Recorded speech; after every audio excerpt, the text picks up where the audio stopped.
Beberapa hari lalu Bank Indonesia akhirnya menaikkan suku bunga dari yang tadi 6% menjadi 6,25%. Dan kenaikan suku bunga ini sebenarnya juga banyak tidak diprediksi gitu oleh para pelaku pasar dan konsensus pasar yang mengatakan bahwa sebenarnya BI masih akan tetap pada level 6%. Nah, kita juga ingat kita kenaikan 6% di September lalu, sebenarnya juga Bank Indonesia lagi-lagi menaikkan suku bunga. Alasannya kurang lebih sama gitu ya, sama kenaikan yang ditetapkan menjadi 6,25% ini, yaitu adalah untuk menjaga stabilitas rupiah.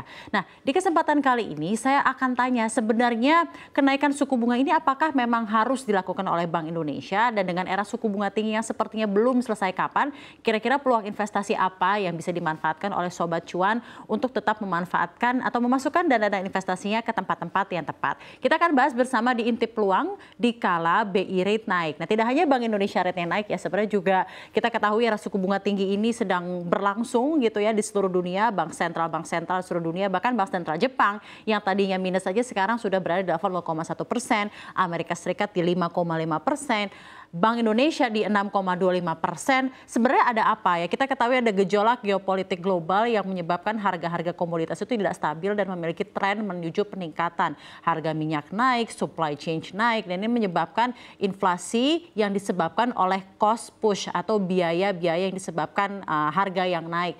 Dan untuk mencegah tingkat inflasi yang tinggi, karena semakin inflasi tinggi, daya beli masyarakat semakin rendah dan akan terjadi resesi, anggapannya harus dinaikkan suku bunga dan lagi-lagi juga untuk mengendalikan currency masing-masing.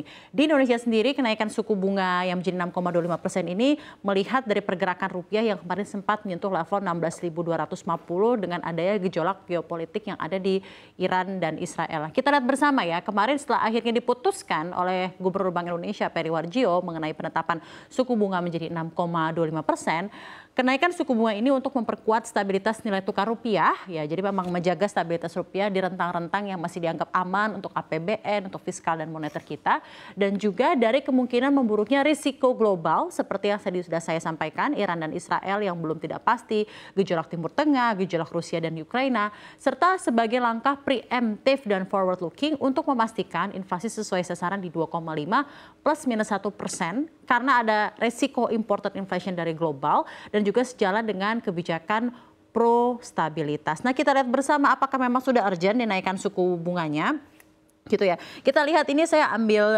grafis mengenai fluktuasi gitu ya, fluktuasi mata uang Garuda atau rupiah yang sudah dimulai gitu ya sejak 2024 lalu, di mana kita memulai 2024 dengan rupiah itu berada di level 15.400-an gitu ya kisaran ya. Kita mulai di situ dan sekarang sudah berada di level 16.200, dan asal tahu saja gitu ya Sobat Cuan, pemirsa CNBC Indonesia, ini adalah level yang cukup terburuk sebenarnya sejak 4 tahun terakhir di Juni 2020. Di 16.200 di satu sisi juga sebenarnya bukan rupiahnya yang fundamentalnya tidak baik, tapi adalah permintaan terhadap dolar Amerika Serikat dan safe haven seperti emas yang semakin meningkat dengan ketidakpastian yang juga semakin tebal gitu ya di global.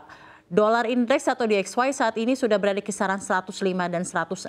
Jadi memang begitu kuat sekali, begitu banyak sekali permintaan terhadap dolar, dan sepertinya rupiah belum memiliki taji sekuat dolar gitu ya untuk melawan ketidakpastian yang ada di global. Maka dari itu kenaikan suku bunga itu sepertinya menjadi obat kuat gitu yang harus dikeluarkan Bank Indonesia untuk capital inflow tetap masuk ke kita agar negara kita menawarkan return yang lebih tinggi dibandingkan negara-negara lainnya, dan itu untuk menjaga rupiah gitu ya. Tetapi sebenarnya kenaikan suku bunga ini tidak terlalu diperkirakan akan terjadi di sekarang gitu ya.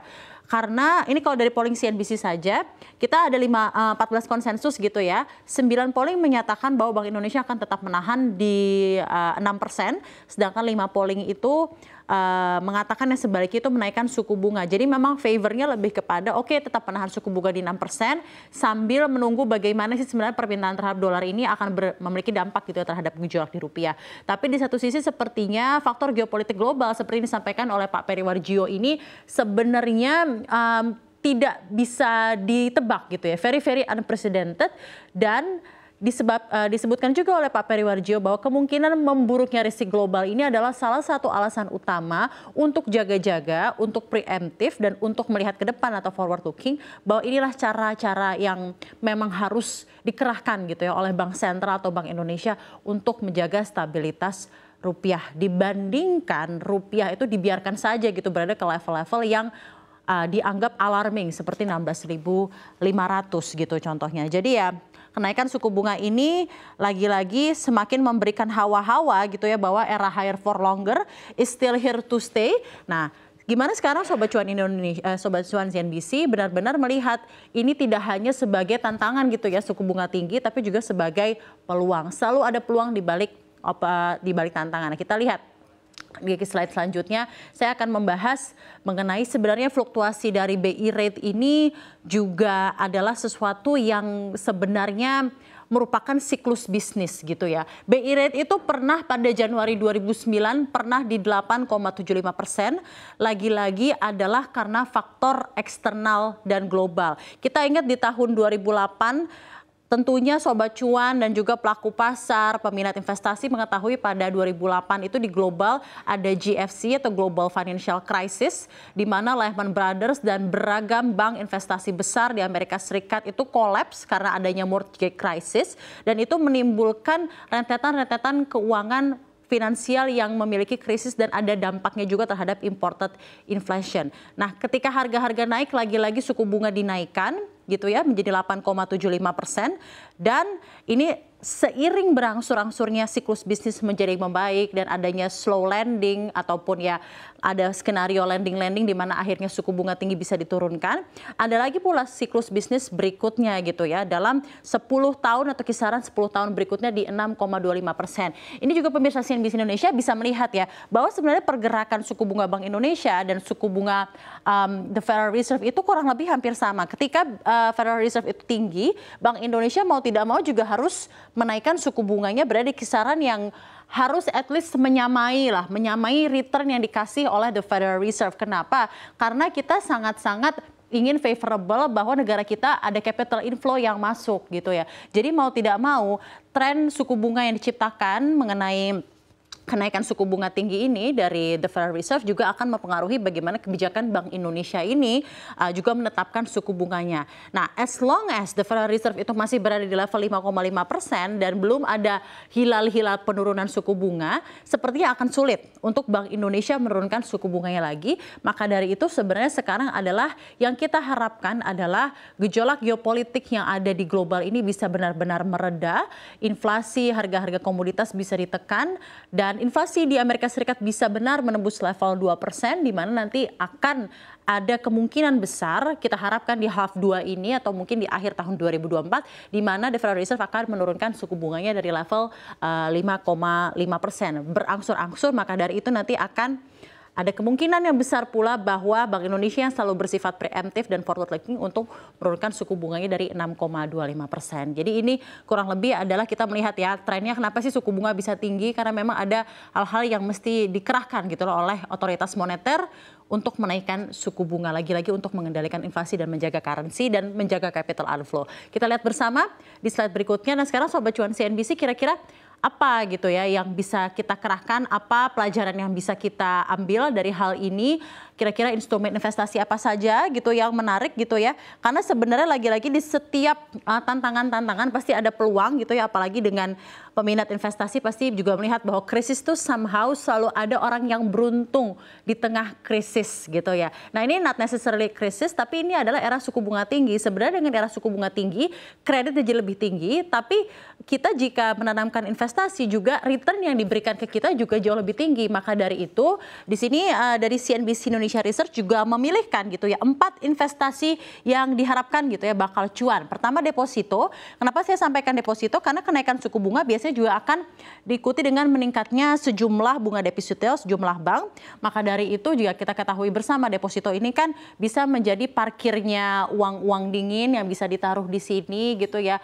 Suku bunga bisa naik dan bisa diambil anytime, tidak seperti suku dan lain-lain. Jadi tentunya sifatnya bisa memberikan imbal hasil tetap dan juga deposito sangat liquid dan bisa dilakukan penarikan kapanpun dan returnnya juga semakin tinggi di tengah era suku bunga tinggi. Ini bisa menjadi salah satu pilihan dari pemirsa Sobat Cuan CNBC Indonesia. Setelah ini adalah reksadana pasar uang. Kita ketahui reksadana pasar uang ini salah satu di dalamnya itu adalah tentunya ada deposito, ekuitas dan lain-lain.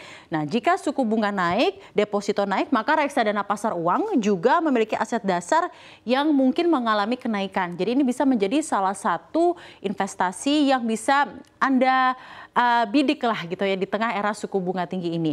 Ketiga adalah SBN gitu ya, surat berharga negara.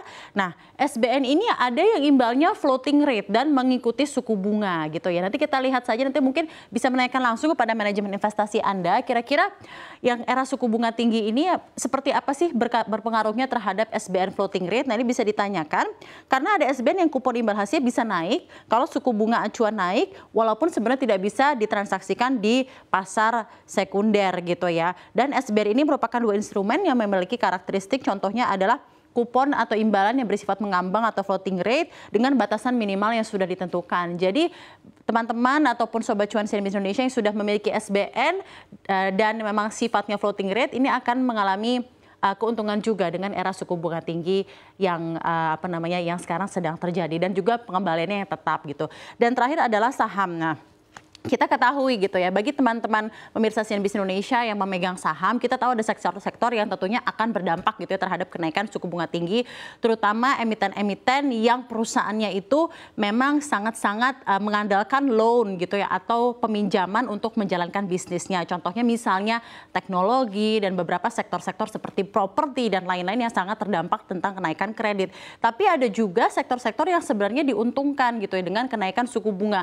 Contohnya adalah sektor perbankan yang memang menyalurkan kredit dan mendapatkan pendapatan, contohnya dari net interest margin yang semakin tebal dengan kenaikan suku bunga yang terjadi. Di satu sisi juga sektor perbankan Indonesia kita ketahui fundamentalnya terutama untuk perbankan big caps juga masih baik, cash reserve-nya masih banyak dan ample. Jadi tentunya sektor-sektor perbankan itu bisa dilirik gitu ya dengan fundamental yang masih baik dan juga masih ada potensi kenaikan net interest margin atau pengembalian atau pendapatan-pendapatan perbankan yang tentunya juga menguntungkan gitu untuk para sobat cuan yang memegang emiten-emiten atau sektor perbankan gitu ya di pasar ekuitas. Di satu sisi juga kita ketahui ada sektor defensif lainnya yang somehow sebenarnya tidak terlalu berdampak terhadap kenaikan kredit, malah sebenarnya akan memiliki dampak yang baik, contohnya consumer, retail, dan lain-lain di tengah kondisi perekonomian yang tidak pasti. Ataupun juga sebenarnya ada emiten-emiten saham, MDKA gitu ya, disclaimer on, dan misalnya ANTM dan lain-lainnya, ataupun emiten-emiten yang memiliki